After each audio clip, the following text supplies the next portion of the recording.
ஆகிய நாம் இந்த 2026 தேர்தலை முன்னோக்கியவர்களாக இருக்கின்றோம். இன்ஷா அல்லாஹ் இந்த மாதம் 23ஆம் தேதி நாம் ஓட்டு போட இருக்கின்றோம். ஓட்டு கட்டாயம் போட வேண்டும். எனவே ஓட்டினுடைய அவசியம் என்ன? இஸ்லாமிய பார்வையிலே அல்லாஹ் ரசூலுடைய அடிப்படையில், அவர்களுடைய கூற்றின் அடிப்படையில் ஓட்டு என்பது ஒரு சமூகத்திற்கு எந்த அளவுக்கு தேவையானது, அவசியமானது என்பது குறித்து, அதே சமயம் இந்த ஓட்டிற்காக வேண்டி காசு வாங்குவது, காசு கொடுப்பது, இது சம்பந்தமாகவும், இந்த 2026 தேர்தல் களம் என்பது எப்படிப்பட்ட களம் என்பதை குறித்தும், நாம் நம்முடைய வாழ்க்கை யாருக்கு செலுத்த வேண்டும், குறிப்பாக அதைவிட கவனமாக யாருக்கு செலுத்தவே கூடாது என்கின்ற இந்த சிந்தனைகளை இந்த ஜுமாவிலே உங்களுக்கு நினைவூட்ட ஒரு ஆலிமாக உலமாக்களின் சார்பாகவும், அதே போன்று நம் சமூகத்தின் மீதும் தமிழக மக்களின் மீது நல்லெண்ணம் கொண்ட அனைவர்களின் மீதும் இது ஒரு கடமையாக இருக்கின்றது என்கின்ற அடிப்படையிலே இன்ஷா அல்லாஹ் இன்றைக்கு நாம் இது குறித்து ஒரு சில விஷயங்களை பார்க்க இருக்கின்றோம்.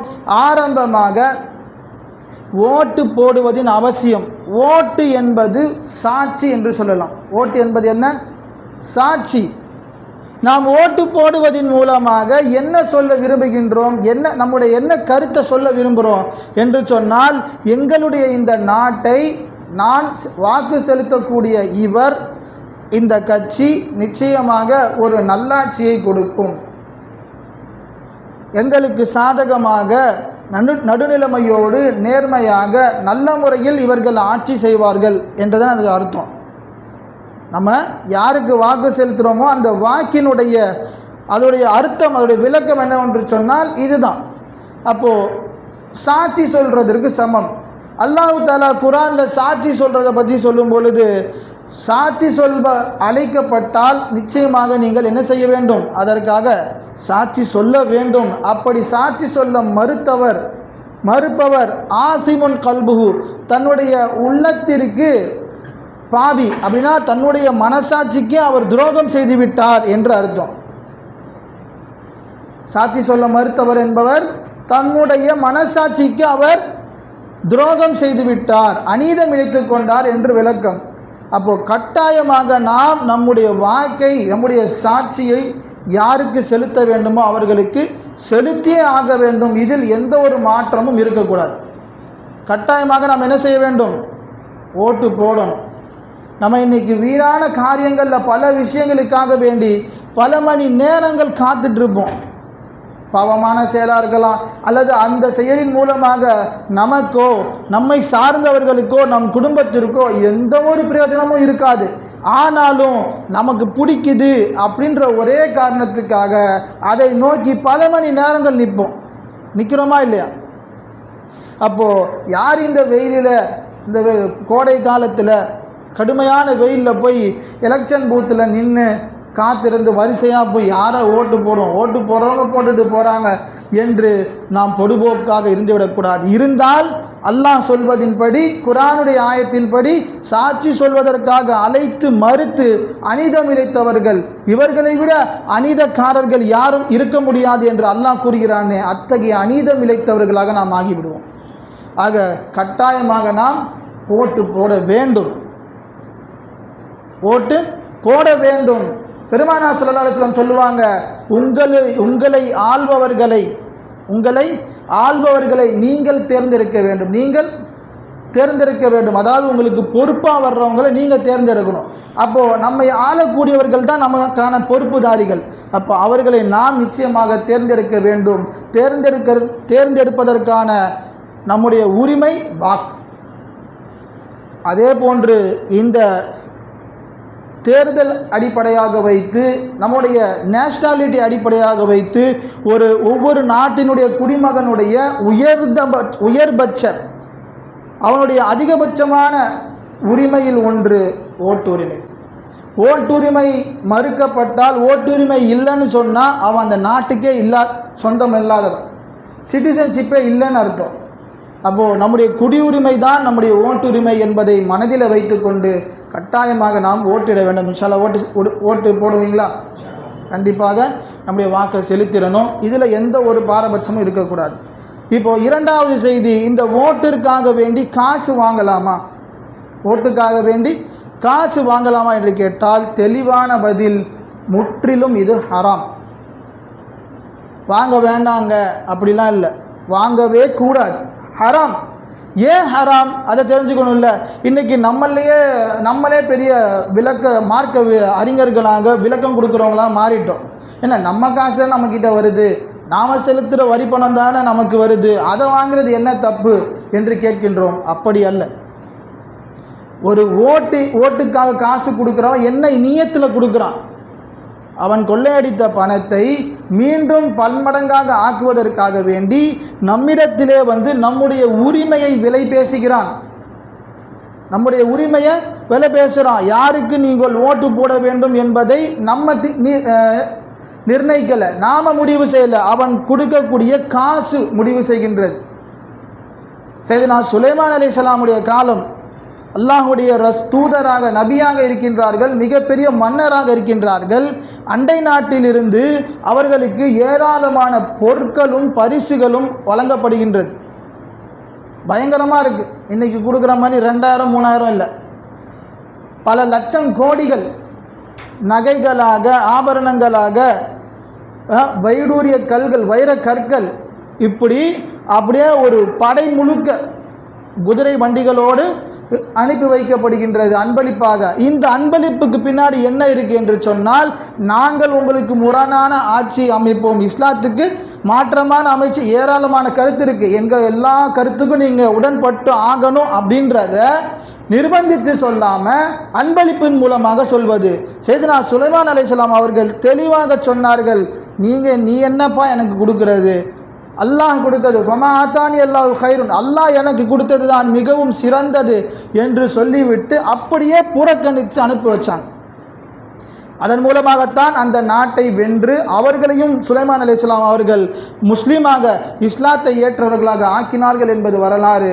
ஆக அன்பிற்குரியவர்களை, இந்த ஓட்டிற்கு ₹1 நம்ம வாங்கக்கூடாது, ஹராம். அது அந்த பணம் நமக்கு முற்றிலுமாக ஹராம். ஓட்டுக்காக காசு கொடுப்பவன் அயோக்கியன் என்று சொன்னால் அதை வாங்கக்கூடியவர்களும் அயோக்கியர்கள் என்பதை நாம் மனதில் வைத்துக் கொள்ள வேண்டும். இப்படி காலம் காலமாக இருப்பதின் காரணமாகத்தான் அவர்களுடைய கடமை என்னவோ 5 ஆண்டு அல்ல, நாம் கையிலே காசு வாங்கக்கூடிய அந்த 5 நொடி தான். 5 ஆண்டு கடமைக்காக தேர்ந்தெடுக்கப்படக்கூடியவர்களை காசின் மூலமாக 5 நொடியில் அவர்களின் சேவை முடிந்து விட்டது என்று நினைக்கின்றார்கள். அவ்வளோதான், கொடுத்த காசுக்காக ஓட்டு போட்டான், இனி அவனுக்கும் எனக்கும் எந்த சம்மந்தமும் இல்லை என்று இருக்கக்கூடிய சூழ்நிலை, நாம் அந்த சூழ்நிலை கைதிகளாக நாம் ஆகிவிடக்கூடாது. ஓட்டிற்கு எந்த ஒரு காசும் நாம் வாங்கக்கூடாது என்பதை மனதில் வைத்துக் கொள்ள வேண்டும். 3ஆவதாக, இந்த தேர்தல் களம் குறித்து நாம் நமக்கு மத்தியிலே பகிர்ந்து கொள்ள வேண்டிய விஷயம் 3வது, இன்றைக்கு குறிப்பாக இந்த தமிழகத்தினுடைய இந்த 2026 தேர்தல் என்பது கொஞ்சம் வித்தியாசமானது. இதுவரைக்கும் நம்ம பார்க்காத பல திருப்பங்கள் இன்றைக்கு வந்திருக்கு. இங்கே பெரியவங்க மூத்தவங்களாம் இருக்கீங்க, உங்களுடைய 40 ஆண்டு வாழ்க்கையில் இப்படி ஒரு தேர்தலை நீங்கள் பார்த்துருக்க மாட்டீங்க இல்லையா தமிழகத்தில். அப்போது இந்த தேர்தலில் நாம் யார் பக்கம் நிற்க வேண்டும் என்பது மிக மிக முக்கியமான ஒரு செய்தி. அதற்கு முன்னாடி நம்ம சமூகம் இன்றைக்கி ஈமான வித்துட்டு நிற்கிறாங்க. ஈமான இறக்கி போட்டாச்சு. நல்ல நினைவில் வச்சுக்கணும், நீங்கள் எந்த கட்சி சார்ந்தவர்களாக வேண்டுமானாலும் இருக்கலாம், அதில் தவறல்ல. ஆனால் அடுத்து சொல்லுவேன் எது தவறுன்னு சொல்லுவேன். இப்போ சொல்லக்கூடிய விஷயம், நாம் ஒரு கட்சியை சார்ந்து இருக்கும் பொழுது மார்க்கம் நம்மை தடை செய்வது கிடையாது. ஆனால் அந்த கட்சியா ஈமானா என்று வரும் பொழுது ஈமான் தான் முக்கியமாக இருக்க வேண்டும். தாயா தந்தையா மார்க்கமா என்று சொன்னால் மார்க்கம்தான். குர்ஆன் தெளிவாக நமக்கு சொல்லுது, இஸ்லாம் நமக்கு சொல்லுது, போர்க்களத்தில் தந்தையாக இருந்தாலும் சகோதரனாக இருந்தாலும் கணவனாக இருந்தாலும் யாராக இருந்தாலும் நம்ம என்ன செய்யணும், அவர்களை எதிரியாகத்தான், இஸ்லாத்தின் எதிரியாகத்தான் பார்க்க வேண்டும். அப்படி இருக்கும் பொழுது இன்றைக்கு நம்முடைய சமுதாயம், குறிப்பாக இளைஞர் சமுதாயம், எவனோ ஒருத்தன் பின்னாடி அல்லாஹ் மறந்து, ரசூலை மறந்து, மார்க்கத்தை மறந்து, தொழுகை இல்லை, எதுவுமே இல்லை, ஏன் அவனுக்கு வயிற்றுக்கு சோறு தண்ணி கூட இல்லை, போய் நிற்கிறார்களா இல்லையா? அப்போ அவர்களுக்கு எடுத்து சொல்லணும். அப்படி நிற்கிறாங்கன்னு சொல்லி விட்டுறக்கூடாது. நம்முடைய குடும்பத்தினர்கள், நம்ம இருக்கக்கூடிய பெரியவர்கள் எடுத்து சொல்லணும். எடுத்து சொன்னால் புரிஞ்சிக்கக்கூடிய பக்குவம் அவங்களுக்கு இருக்கும். பக்குவம் இல்லாத கூட்டம் தான், இருந்தாலும் அந்தந்த குடும்பத்தில் இருக்கிறவங்க சொல்லும் பொழுது அதனுடைய விளைவு அவங்களுக்கு தெளிவாக புரியும். நம்மளே நல்லா சிந்திச்சு செயல்படணும். எதற்காக இந்த பிள்ளைங்க போகிறாங்க? சின்ன வயசுலேருந்து பார்த்து பார்த்து நம்ம தமிழகத்தினுடைய தலையெழுத்து சாபக்கேடு என்னது? திரை உலகில் நாட்டை காப்பாற்றுபவன் நிஜ உலகில் காப்பாற்றுவான் என்கின்ற இந்த பிம்பம், இந்த மூட நம்பிக்கை, இந்த மடமை நம்ம மண்டையில் கிட்டத்தட்ட 50-60 ஆண்டு காலமாக ஏற்றப்பட்டு விட்டது இல்லையா? யாராவது இதை மறுத்து பேச முடியுமா? திரை உலகத்தில் காப்பாற்றுறவன் எப்படி நிஜ உலகத்தில் காப்பாற்றுவான்? அப்போ இதை சிந்திக்க நம்முடைய பிள்ளைகளுக்கு நம்ம சொல்லிக் கொடுக்கணும். அது எல்லாம் ஸ்கிரிப்டு. இப்போ அவர் வெளியில் வந்து பண்ணுறதும் ஸ்கிரிப்டு தான். அங்கேயும் ஸ்கிரிப்டு, இங்கேயும் ஸ்கிரிப்டு. சரி, அப்படி இருக்கும் பொழுது அவரால் நமக்கு எந்த ஒரு பிரயோஜனமும் நடக்காது. எந்த அளவுக்குன்னு சொன்னால் எல்லாருக்கும் தெரியும். இந்த தேர்தல் களம் வரும் பொழுது எல்லாரும் முஸ்லீம் ஆயிடுவாங்க, எல்லாரும் தொப்பி போடுவாங்க, எல்லாரும் தாடி வச்சுருப்பாங்க, எல்லாம் நோன்பு திறப்பாங்க. அப்போது இதுக்கு பின்னாடி உள்ள அந்த வஞ்சம் என்ன இருக்குது? உண்மையிலேயே நம்முடைய சமயத்தின் மீது, இந்த சிறுபான்மையினர்கள் மீது பற்று கொண்டு உண்மையான அடிப்படையில் செய்கின்றார்களா அல்லது வெறும் கவர்ச்சியா? எல்லாம் மேலே ஒரு ஷோக்கா என்பதை நம்ம சிந்திக்கணும். இப்போ பார்க்குறோம் நல்ல, ஆனால் எந்த ஒரு தலைவரும் செய்யாததை இவர் செஞ்சுட்டார். என்ன பண்ணிட்டார்? போய் தொழுதுட்டார். இன்றைக்கு வந்திருக்கக்கூடிய ஒரு திரையுலக நடிகருடைய கட்சி அவர் தொழுகிறாரு. எல்லாருக்கும் தெரியும், ஒரு காஃபிருக்கு தொழுக கூடுமா? இஸ்லாத்தை ஏற்காத ஒரு காஃபிரு தொழுதான தொழுக கூடுமா? கூடாது. அப்போ அவர் பக்கத்தில் போய் நின்று நம்ம தொழுகலாமா? கூடாது. அப்போது இப்படியெல்லாம் நம்முடைய சமூகம், அதை தான் சொன்னேன், ஈமானா கட்சியா என்று வந்தால் ஈமான் தான் அங்கு மேலோங்கி இருக்க வேண்டும், தலைவர் அங்கே மேலோங்கி இருக்கக்கூடாது. நம்முடைய தலைவர் யார்? பெருமானார் ஸல்லல்லாஹு அலைஹி வஸல்லம் அவர்கள் தானே. அப்போது அவர்களா இவரா என்று வரும் பொழுது நம்முடைய நெஞ்சங்களிலே பெருமானார் ஸல்லல்லாஹு அலைஹி வஸல்லம் அவர்களும் இஸ்லாமிய கொடியும் தான் ஓங்கி இருக்க வேண்டும் என்பதை சிந்தித்து செயல்படக்கூடிய சமூகமாக நம்முடைய இளைஞர்களை நாம் உருவாக்க வேண்டும். அன்பிற்குரியவர்களே, அப்போது இந்த 2026 தேர்தல் களத்தை நாம் பார்க்கின்றோம். மிக ஒரு சிக்கலாக இருக்கின்றது. தமிழ்நாடு பிஷப் கவுன்சில் கிறிஸ்துவ நலத்துறை சொல்கிறாங்க, அவங்களுடைய கோட்பாடு. இப்போ இங்கே நமக்கு ஜமாத்துல் உலமா எப்படி இருக்கோ அது மாதிரி கிறிஸ்டியன்ஸுக்கு பிஷப் கவுன்சில் அவங்க ஒரு 3 விஷயங்களை சொல்கிறாங்க. கொஞ்சம் நல்லா கவனிங்க. 3 விஷயங்களை சொல்கிறாங்க. அருமையான ஒரு தகவல், நல்ல ஒரு செய்தி. இதைத்தான் உலமாக்களும் சொல்கின்றோம். 3 விஷயம். முதல் விஷயம், இந்த 2026 தேர்தல் என்பது ஜெயிப்பதற்கான, யார் ஜெயிக்க போகிறார்கள், யாரை நாம் ஜெயிக்க வைக்க போகிறோம் என்பது அல்ல, யாரை நாம் தோற்கடிக்க போகிறோம் என்பதில் தான் இருக்கின்றது. இங்கே யார் ஜெயிக்கணுன்றது முக்கியம் இல்லை, யார் இங்கே தோற்கணுன்றது தான் முக்கியம். முதல் பாயிண்ட். அப்படி தானே? இன்றைக்கு அல்லாஹ்வுடைய மிகப்பெரிய ஃபதுல், இந்தியா முழுக்க நம்முடைய சகோதரர்கள், சிறுபான்மை சமூகமாகிய நம்முடைய சகோதரர்கள் பல ஏராளமான துன்பங்களை நாளுக்கு நாள், நிமிடங்களுக்கு நிமிடம் அனுபவித்துக் கொண்டிருக்கின்றார்கள் இந்த மதவாத கட்சியின் காரணமாக.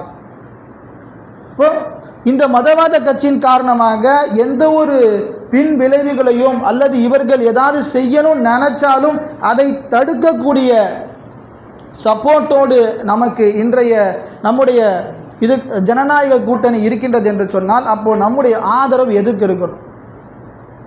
அதை சிந்தித்து செயல்படணும். இப்போ இவங்க சொல்லக்கூடிய முதல் கருத்து, இந்த தேர்தல் யார் ஜெயிக்கிறார்கள் அல்ல, யாரை நாம் ஜெயிக்கவே வைக்கக்கூடாது என்பதில் இருக்கின்றது.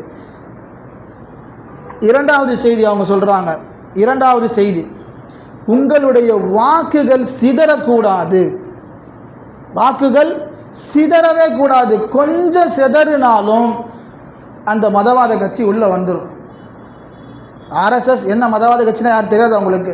பாஜக உள்ளே வந்துடும். நாளுக்கு நாள் மேடைக்கு மேடை டெல்லியிலையும் பல மாநிலங்களிலும் அவன் சொல்கிறது என்ன? எங்களுடைய கூட்டணி தமிழகத்தில் ஆட்சி அமைக்கும். எந்த தைரியத்தில் அவன் சொல்கிறான்? அவன் யார் வேட்பாளர், யாரை நாங்கள் எதுவுமே அவன் சொல்லலை. அவனுடைய சொல் என்ன? எங்கள் கூட்டணி தமிழகத்தில் ஆட்சி அமைக்கும். என்ன தைரியம் அவனுக்கு சொல்கிறதுக்கு? அப்போ நம்ம சிந்தித்து செயல்பட வேண்டும். அவனுடைய கூட்டணி அப்போ யார்? பகிரங்கமாகவும் மறைமுகமாகவும் நிழலாகவும் இங்கே யார் இருக்கிறார் அப்படின்றது நமக்கு நல்லாவே தெரியும். அப்போது அதை சிந்தித்து நாம் செயல்பட வேண்டும். இரண்டாவது கருத்து, ஒருபோதும் நம்முடைய வாக்குகள் சிதறக்கூடாது. இங்கே மிகப்பெரிய ஒரு அற்புதம் என்ன தெரியுமா? பள்ளியுடைய ஜமாத்தாக இருக்கட்டும், ஜமாத்துல் உலமாவாக இருக்கட்டும், நமது தமிழகம் முழுக்க இருக்கக்கூடிய இஸ்லாமிய இயக்கங்களாக இருக்கட்டும், இஸ்லாமிய கட்சிகளாக இருக்கட்டும், எல்லாரும் ஒன்று சேர்ந்து நிற்கிறாங்க. இது ஒரு உலகத்தினுடைய அதிசயம் கூட சொல்லலாம். இன்றைக்கு நம்முடைய இஸ்லாமிய கட்சிகள் இயக்கங்கள் எல்லாம் ஒன்றிணைந்து ஒரு சேர நின்று ஒரு கூட்டணி கட்சிக்கு என்ன செய்கின்றார்கள்? வலு சேர்த்து இதற்கு நாம் ஒன்றிணைந்து இங்கே தான் நாம் வாக்குகளை செலுத்த வேண்டும் என்று சமூக அக்கறை கொண்ட எல்லா மேன்மக்களும் சொல்லும் பொழுது, எனக்கு ஏன் தலைவன் தான் பெருசு, அவனால தான் எனக்கு இந்த நாட்டுக்கு நல்லது நடக்கும், அவன் சொல்லக்கூடிய கருத்து என்ன கருத்து சொல்லியிருக்கிறார் அவர், அதை நம்ம கேட்கணும். அப்படி சொல்லக்கூடிய நம்முடைய வாலிப பிள்ளைகிட்ட கேட்கணும், அவர் என்ன கருத்தை சொல்லிட்டார். பொதுவாகவே அவருக்குடைய தகுதி நம்ம என்னன்னு பார்க்கணும். அரசியலில் தீவிரமாக பேசவேன்னு நினைக்க வேண்டாம். லெனின் சொல்லுவார், அரசியல் பேசவில்லை என்று சொன்னால் யாரை நீங்கள் வெறுக்கின்றீர்களோ அவர்களால் தான் நீங்கள் ஆளப்படுவீர்கள். காலங்காலமாக நம்மளை அரசியல் பேச வேண்டாம், அரசியலுக்கு நமக்கு சம்பந்தம் இல்லை என்று ஒதுக்கி வைக்கப்பட்டது விளைவோ என்னவோ தெரியவில்லை. நமக்கு பிடிக்காதவர்களுடைய செயல்கள் நாடெங்கும் அதிகமாக இருக்கின்றது. அப்போது நமக்கு இதோடைய புரிதல் அதிகமாக இருக்கணும். சொல்ல வரக்கூடிய செய்தி, இரண்டாவது செய்தி, நம்முடைய வாக்குகள் எந்த ஒரு சூழ்நிலையிலையும் சிதறவிடக்கூடாது. அப்போது தெளிவாக இங்கே எந்த கூட்டணிக்கு நாம் முக்கியத்துவம் கொடுக்கின்றோமோ, குறிப்பாக காங்கிரஸுடைய அடிப்படையாக கொண்ட விடுதலை சிறுத்தைகளாக இருக்கட்டும், பல்வேறு தமிழகத்தினுடைய நடுநிலை சார்ந்த எல்லா கட்சிகளும் இன்றைக்கு ஒரு சேர ஒரு அணியில் இருக்கின்றார்கள் என்று சொன்னால் நம்முடைய மூளைக்கு யோசனை வேண்டாமா? இப்படிப்பட்ட எல்லாருமா வேலை போயிட்டாங்க. எவ்வளோ பேர் இருக்கா, எல்லாரையும் அடிக்கிட்டு வந்துருக்கிறேன். இப்போ இந்த எல்லாருமே உங்களுடைய பேச்சின் அடிப்படையில் ஒருத்தர் விலைக்கு போகலாம், 2 பேர் விலைக்கு போகலாம், எல்லாருமே விலைக்கு போயிட்டாங்க, எங்களுடைய தலைவர் தான் தமிழகத்துக்காக நிற்கிறார்கள் என்று சொன்னால் இது வேடிக்கை, சிரிக்கணும். இதுக்கு வேறு வழி இல்லை. அப்போ அன்பிற்குரிய அல்லாஹ்வின் நல்லடியார்களே, தனிப்பட்ட ரீதியாகவும் பொது வாழ்க்கையிலும் அவர் ஒரு தலைவர் ஆகுவதற்கு தகுதி இழந்து விட்டார். இப்போ ஃபேமிலியை பற்றி நம்ம பேசக்கூடாது, பேச வேண்டிய அவசியமும் இல்லை. ஆனால் அது ஒரு யதார்த்தமான விஷயம். குடும்பத்தை காக்க தவறியவன் நாட்டையோ அல்லது ஒரு சமூகத்தையோ காக்க முடியாது. அதற்காக நம்ம சொல்கிறோம். சரி, பொது வாழ்வில் பொது நலத்தில் அவர் ஏதாவது ஒரு விஷயத்தில் பங்கெடுத்திருக்கின்றாரா என்று கேட்டால் இல்லை. ஏன் அவர்கிட்டே போய் கேட்குறாங்க, அவருடைய ரசிகர்கள் கேட்குறாங்க, உங்களுடைய ரசிகன் என்கின்ற ஒரே ஒரு தகுதியோடு திறமையோடு ஒருத்தர் உங்ககிட்ட வாய்ப்பு கேட்டால் நீங்கள் கொடுப்பீங்களா அப்படின்னு கேட்குறாரு. அதுக்கு அவர் சொல்கிறார், அது எப்படி முடியும்? அனுபவம் என்று ஒன்று வேண்டும் அல்லவா? இத்தனை வருஷம் இருக்குது, நான் இந்த துறையில் இத்தனை வருஷமாக இருந்திருக்கிற, எனக்கான அனுபவம் இது, எனக்கான அங்கீகாரம் இது என்று சொல்லாமல் ஒருவரை நான் என்னுடைய இயக்குனராக தேர்ந்தெடுக்க மாட்டேன் என்று மீடியாவில் பப்ளிக்கில் பேசுகிறார். அப்போ இன்றைக்கி வந்தோடனே இவர் இதில் உட்கார்றதுக்கு இவருக்கு என்ன தகுதி இருக்குது? அப்போது அவரால் என்ன செய்ய முடியும்? இந்த சமூகத்திற்காக, நம்முடைய நாட்டிற்காக, பொது நலமாக, எந்த ஒரு சுயநலமும் இல்லாமல், எந்த ஒரு மத சார்பினுடைய கட்சியினுடைய பின்னணியில் இல்லாமல் என்ன செய்கின்றார் என்கின்ற கருத்து இருக்கணும். அதுவும் இல்லை. குறிப்பாக சொல்ல போகணும்னு சொன்னால், அவருடைய திரையுலக வாழ்க்கையை பார்த்து தான் நம்ம எல்லாரும் வந்துட்டுருக்கிறாங்க. திரையுலகத்திலே அதிலேயாவது அவர் நல்லவராக இருந்திருக்கிறாரா? இல்லை. அதில் எத்தனை திரைப்பட காட்சிகளை நம்மளை தாக்கி அவர் நடத்தியிருக்கார். இப்போ சமீபத்தில் லீக்கான அவருடைய படத்தினுடைய காட்சியில் கூட ஒவ்வொரு முறையும் குண்டு வைக்கும் பொழுது குண்டுடைய சப்தம் ஒரு பக்கம், இந்த பக்கம் பள்ளியினுடைய பாங்குடைய சப்தம்.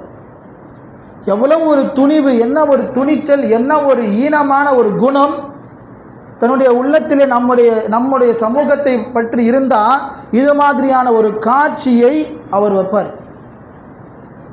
அவர் டைரக்டர் தான், அவர் தான் இருக்கிறாரு. அதை ஆமோதித்ததின் விளைவு என்ன? அப்போ நம்முடைய ஈமான் இங்கே எங்கே போச்சு? எங்களை பற்றி தொப்பி தாடி போட்டவர்கள், தொப்பியும் தாடியும் வைத்தவர்கள் தான் தாக்கக்கூடியவர்கள் என்று எத்தனை வருஷமாக தான் காட்டிகிட்டு இருப்பாங்க. இன்றைக்கி உலகமே பார்த்துருச்சு தீவிரவாத செயலில் ஈடுபடக்கூடியவர்கள் யார் அப்படின்னு உலகமே புரிஞ்சிருச்சு. ஆனால் இன்னும் இவருக்கு புரியலை. இன்ன வரைக்கும் நம்மளையே எடுத்துக்கிட்டு இருக்கிறாங்க. அப்போது நம்முடைய ஈமான் எங்கே போச்சு? எங்களுடைய சமூகத்தை இப்படிப்பட்ட ஒரு வன்முறைக்குண்டானவர்களாக காட்சி அமைத்து இந்த மக்களுக்கு மத்தியிலே வன்மத்தையும் குரோதத்தையும் விளைக்கக்கூடிய எவனாக இருந்தாலும் அவனை ஓட ஓட விரட்டுவேன் என்கின்ற ஈமானுடைய அந்த சிந்தனை, ஈமானுடைய அந்த துடிச்சல் நம்மக்கிட்ட இல்லையா? காரணம் முழுக்க முழுக்க இந்த திரை உலகம் கண்ணை மறைச்சிருச்சு. என்ன பண்ணாலும் தலைவன் தலைவன் தலைவன். அப்போ அன்பிற்குரிய அல்லாஹ்வின் நல்லடியார்களே, அவர்கள் சொல்லக்கூடிய இரண்டாவது செய்தி, வாக்குகள் ஒருபோதும் சிதறக்கூடாது. மூன்றாவது செய்தி அவர்கள் தனிப்பட்ட ரீதியில் எந்த ஒரு விஷயத்திலையும் உயர்ந்தவராக இல்லை என்பதை நாம் சிந்தித்து செயல்பட வேண்டும். சமீபத்தில் நடந்த இந்த மதவாத கட்சியின் சார்பாக தமிழகத்தையும் எப்படியாவது கலவர பூமியாக மாற்றணும் என்று அவர்கள் முயன்றது ஏராளமான சம்பவங்கள். அதை இன்று இருக்கக்கூடிய இந்த ஜனநாயக கூட்டணி கட்சி தான் தடுத்தது என்பதும் வரலாறு நம்ம கண்கூடாக பார்த்திருக்கின்றோம். அதே சமயம் நம்முடைய இளைஞர் சமூகம் யாரை தலைவர் என்று கூறுகிறாரோ அவர் இதில் மௌனம் காத்ததும் நம்ம எல்லாருக்கும் தெரியும். என் வாயை திறந்து இது தவறு என்று சொல்வது அளவுக்கு அவருக்கு திறமை இல்லையா, அவருக்கு தைரியம் இல்லையா என்று தெரியவில்லை. அப்போது அன்பிற்குரிய அல்லாஹ்வின் நல்லடியார்களே, இந்த 2026 தேர்தலில் மீண்டும் நினைவுபடுத்துகின்றேன், தமிழகத்திலே அல்லாஹ்வுடைய ஃபதிலிலே இதுவரை அமைதி நிறைவு கொண்டிருக்கின்றது. மென்மேலும் இது தொடர வேண்டும் என்பதை சிந்தித்து நம்முடைய வாக்குகளை நாம் செலுத்த வேண்டும், கட்டாயம் செலுத்த வேண்டும். எல்லாம் வல்ல அல்லாஹ் ஜல்லஷானு தஆலா இந்த 2026 தேர்தலை முஸ்லிம்களுக்கும் சிறுபான்மை சமூகத்தினர்களுக்கும் அனைவர்களுக்கும் சாதகமாகவும் நல்ல முறையிலே நடுநிலைமையிலே நீதமான ஒரு ஆட்சியை அல்லாஹ் தஆலா நம் அனைவர்களுக்கும் ஏற்படுத்தி தந்தல் புரிவானாக. பெருமானார் ஸல்லல்லாஹு அலைஹி வஸல்லம் அவர்கள் கேட்க சொன்ன துஆ, அல்லாஹும்ம ரப்பனா லா துஸல்லித்து அலைனா மல்லா யகாஃபுக ஃபீனா வலா யர்ஹமுனா. யா அல்லாஹ், எங்களுடைய விஷயத்திலே உனக்கு பயப்படாதவர்களை, எங்களுடைய விஷயத்திலே எங்களின் மீது இரக்கம் காட்டாதவர்களை ஒருபோதும் எங்களுக்கு தலைவர்களாக, எங்களுக்கு அரசர்களாக யா அல்லாஹ் எங்கள் மீது நீ சாட்டி விடாதே என்று பெருமானார் கேட்ட துவாவை நாம் தொடர்ந்து கேட்க வேண்டும் என்பதை உங்களுக்கு மத்தியிலே நினைவுபடுத்திக் கொண்டு நிறைவு செய்கின்றேன். ஆமீன். வாஹிரு தஅவானா அல்ஹம்துலில்லாஹி ரப்பில் ஆலமீன். அஸ்ஸலாமு அலைக்கும் வரஹ்மத்துல்லாஹி வபரகாத்துஹு.